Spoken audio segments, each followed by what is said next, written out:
Magandang gabi mga katropa. Kung nakikita nyo ay nandito ako ngayon sa sasakyan kasi nga lalabas kami para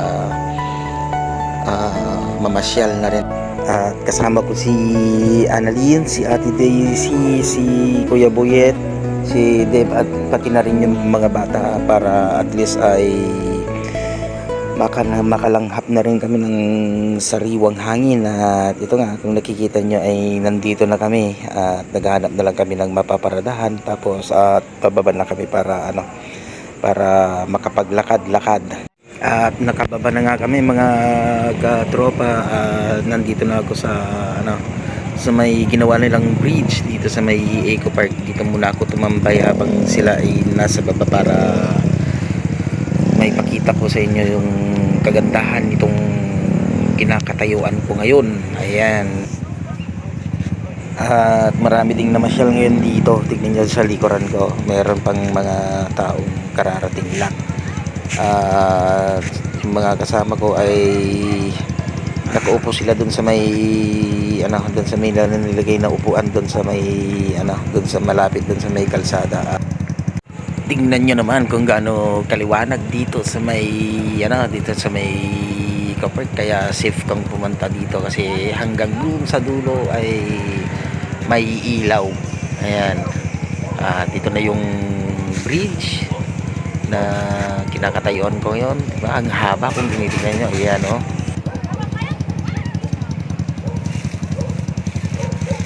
Katroy Tarops, mga katropa, nandito tayo ulit ngayon sa Eco Park. Ayan, oh.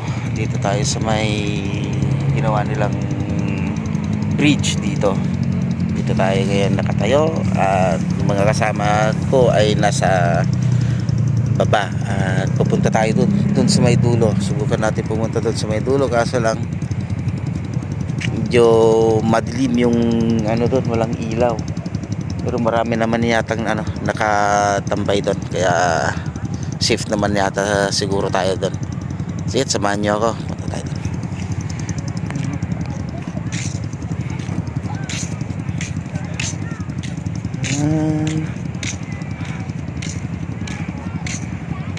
Ngayon lang ulit kami nakapunta dito kasi nga yung ginagamit naming motor ay pinapaayos ko dahil nasira yung yung kaha niya. Pinapalitan ko yung flooring at saka pinalagyan ko rin ng brace kasi nga kinain na ng kalawang yung pinaka flooring ng motor.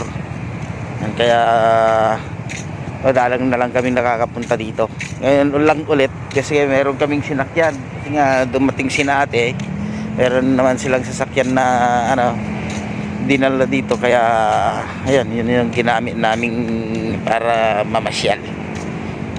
At yun nga, yung sabi ko nga sa inyo, medyo madilim dito dito sa pinuntahan ko kasi hindi pa sila nakapaglagay ng dito ng yung mga ilaw. Pero siguro pagdating ng araw magkakaroon din ng ilaw dito kasi nga hindi naman basta-basta maglalagay kasi binabudget din yung yung ilalagay dito bago mo ilagay. Aprobahan muna kung pwede yung budget niya para sa mga ilaw yan. At yan, kung nakikita ninyo ay siguro hindi nyo nakikita kasi medyo madilim, pero dinig nyo siguro yung yung alon, di ba? Dito na tayo ngayon sa malapit dito sa may tubig. Yung alon naririnig lang natin kasi hindi natin kita kasi madilim. Pero tingnan nyo naman yung paligid, lalo na pag nakikita nyo yung mga ilaw doon. Diba, ang ganda ding tignan, mas lalo na siguro kapag nailawan itong itong tulay na to. Kaso may tawag dito sa tulay na to, di ko lang alam kung anong tawag nila. Ayan, no? Tignan nyo. Ayan, no? Dito mas maliwanag, makikita niyo yung tubig yung tubig ng dagat. Ayan, tapos yung ilaw doon nagre-reflect yung yung ilaw. Okay. At yung mga kasama ko, nandun sila, nakaupo sila doon. Pabalik tayo doon para kalapitan na rin sila. Pasimplehan nating mag-video dun sa ano nila, kinakaupuan nila. Yan. Yan na, pabalik na tayo. Ngayon lang ako nag-video dito sa part na to. Dati kasi kapag nag-video ako dun, banda dun ika nag-video dun sa may dulo kasi nga dun kami pumupunta. Dito ngayon lang kasi kapag pumupunta rin kami dito, maraming tao, naiiyak akong mag-video na ano, na mag-isa kasi nga kapag ano dito mostly yung ano pinakamaraming taong tumatambay. Dito sila nagpipicture yan.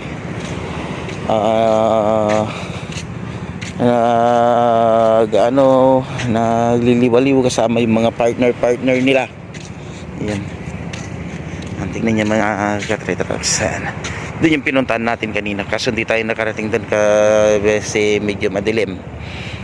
Yan. At yung mga yan na rin yung mga ano nila, yung mga bangka, yung mga kubo-kubo na pwede nilang rentahan kapag ano, kapag pumunta kayo dito. Yung mga kubong yan pwede nyong rentahan yan, kaso hindi ko lang alam kung magkano yung ano, yung renta. Doon yung kasama ko nandun. Ayan o, nakikita niya. Yan na yung dagat. Nung bumagyo daw dito, yung tubig dagat ay napunta dun, sumampa dun sa may ano nila, kinakupuan nila. Tingnan lakas ng bagyo kasi dumating si Bagyong Uwan, nagka-storm surge. Ayan siya. Okay, puntahan natin sila tapos ano, makikain na rin tayo at kukuha tayo ng maiinom.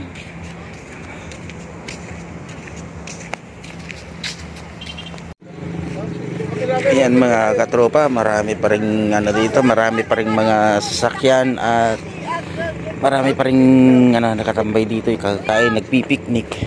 Tila oh. Helmet kayo.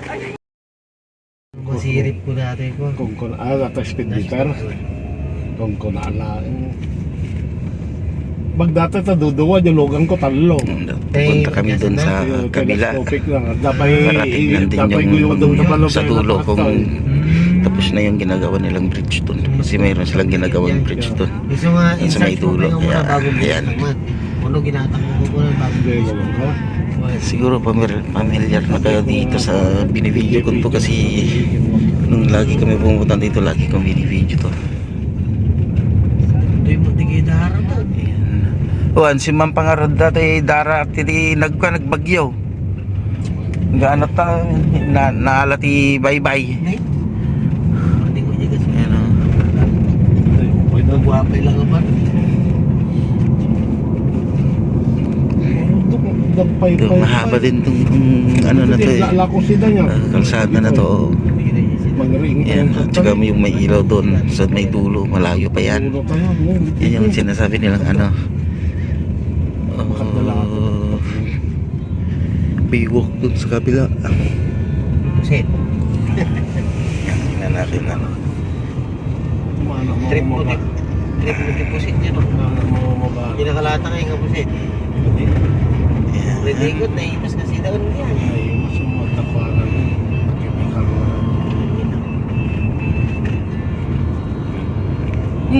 Magnada ka nung umagtoy.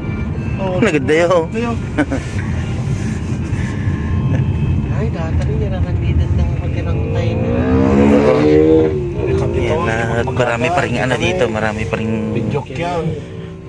Di ba ito yan yung Detroit? Wanong, di nga nga to. Nang? Yan ang nagpay-pay-pay nga ron. Ano, dati nang dayjay nga banda nga mawansan. Dito ulit niya. Oh, andito nga banda dayjay. Dati, Akin bagi nga ron tan, anyo pesto yung dirayay. diyan ang nga to, ngam di ka di pisto gaminan no, anti kugadyayan. Ayan, Ano mga yun, pisto kwa pa dato din yan. dito. Raprodan.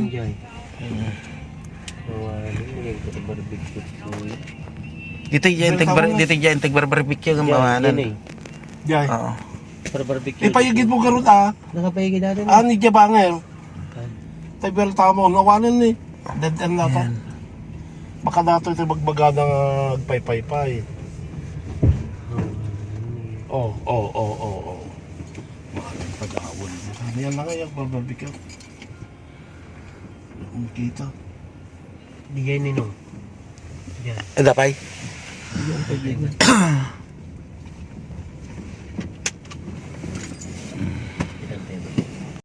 Mga katropa, at bababa tayo para maghanap ng mga barbecue kung mayroon pang nagba-barbecue dito. Ayan, nandito sila. Kaya wala na tay. Teka, wala na. Uubos na yung barbecue. Ibang lasew. Apay, mabaling nga magnadyayan, tay. Oo, mabalik. Diretso. Pwede na pala ang daanan yun, papunta Ay, doon. dati for wheels. Oo. Jake, ano? Mabalik na motor pa data eh. Babalik ka ng dyan. May gumatang. Oo. Logang kay Kuha, take it on. Lalagay sila ng bridge dyan. Nakikita nyo yung mga bakal na yan. Yan, pupunta kami doon sa kabila. Seatbelt. Shock. Ano ba seatbelt?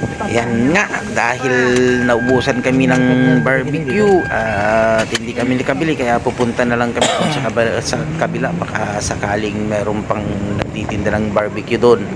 Ayan, dadaan kami dito sa may rough road. Kung nakikita ninyo itong rough road na to, ito yung gagawin nilang tulay na magdudugtong dito sa Eco Park at saka doon sa kabila. Ayan, siguro malapit na ring matapos itong daanan na to kasi tuloy-tuloy naman yung paggawa nila dito sa may gagawing tulay dito. Ayan, medyo malayo pa kami. Nandito pa lang kami sa gitna. Dito sa may gilid namin puro tubig yung nandito sa may mga tagiliran namin. Yan, dito sa may gilid tubig, doon sa kabila tubig din doon. Kaya kapag nahulog ka dito, sigurado bukas ka na makakaalis kapag yung sasakyan mong nahulog. Ayan. At ito na nga, ito na yung nagtugtong dito sa kabila. Ayan, paakyat na kami. Okay, nandito na kami sa may kalsada at madali na lang kami makakarating doon sa pupuntahan namin kasi simentado na to. Ayan.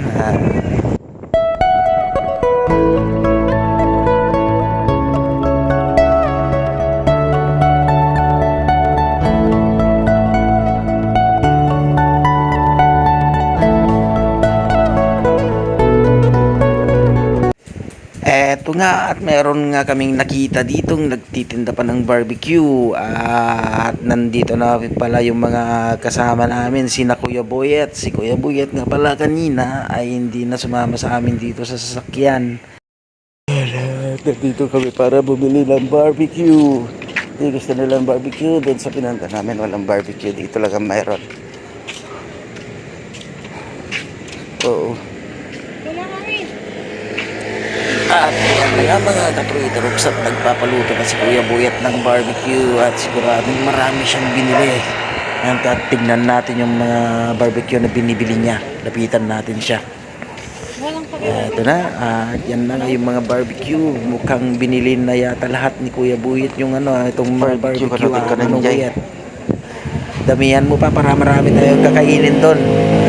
At yan, pag naluto na yan, babalik na kami doon sa kabila kasi nga nandun yung mga kasama namin. Dama inasaldagan ko. Yan, at meron silang pork barbecue, inasal, pork barbecue, hotdog, yung ulo ng manok, yung isaw. Ayan, at siyempre niluluto na yung order namin. Tignan nyo naman, umuusok-usok pa. Yan, sarap naman dyan. Napakaraming binili ni Kuya Boyet. Siguradong solve kami dito. Paldo kami mamaya dito pag kumain kami. At syempre nga pala, kasama rin pala namin si Alan. Siya yung nag-drive dun sa sasakyan. Barbecue mito, ipalpaluto ni Manong Boyet. Dito niya, gato ka barbecue na gimas to.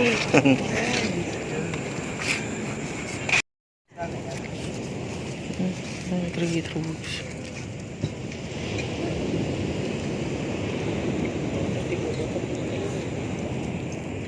Kapoy na niya mga kaya. Nagyatak tao na yan.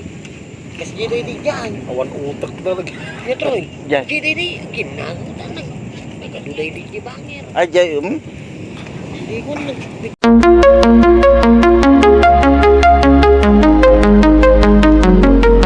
Woke up on a Tuesday, the sky was gray, but inside my heart, sunshine all the way. Got my favorite trainers laced up tight, gonna chase my dreams there in plain sight.